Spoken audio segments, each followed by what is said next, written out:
Nedávno mali pred jedným veľkým nákupným centrom v Bratislave zábavu malí, veľkí, no doslova celé rodiny.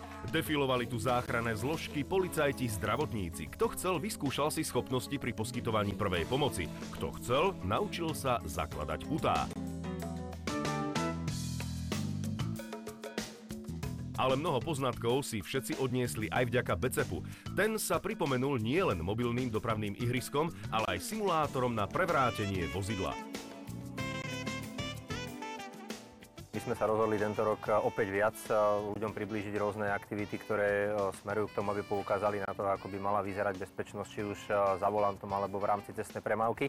V nákupných centrách sme realizovali už druhý takýto projekt. Prvý bol súčasne Maťo Homola Tour, kedy sme teda oslovovali hlavne mladých vodičov, aby vyskúšali za volantom možno zvládať nejaké situácie, ktoré by mali ukázať, ako by mali správne jazdiť. To, čo sme teraz v podstate absolvovali v rámci Bratislavy, boli opäť dni zamerané na bezpečnosť, či už v cestnej premávke, alebo možno všeobecne v živote. A opäť sme chceli rodinám a mladým ľuďom ukázať, ako by sa mali chovať, tak aby to bolo naozaj bezpečné. Vekové zloženie návštevníkov býva v tomto prípade veľmi rozdielne.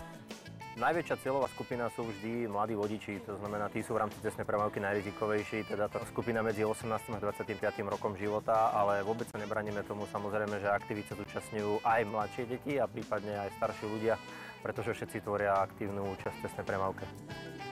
Kto si tento kolotoč vyskúša, istotne sa vždy v aute pripúta.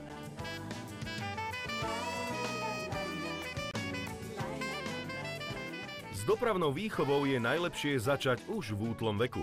Vtedy sa dieťa vlastne hrá a ani si neuvedomuje, že získava základné návyky, s ktorými sa potom bezpečne pohybuje na uliciach. Čoskoro tu bude leto a s ním množstvo voľnočasových zábav. Dá sa aj na takomto fóre pôsobiť výchovne?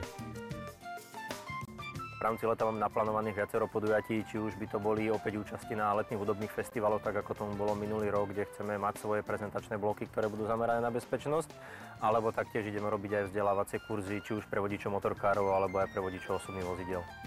Práve pred nastávajúcim prázdninovým obdobím by mali byť viac v strehu aj rodičia. Veď deti s pocitom voľna a slobodnej zábavy sa môžu pri hre dostať do nebezpečných kolíznych situácií. Nie každý sa im môže stále venovať, preto je dobré pripomenúť a vysvetliť im niektoré základné zásady dopravnej výchovy. A my, vodiči, tiež budeme na uliciach v strehu.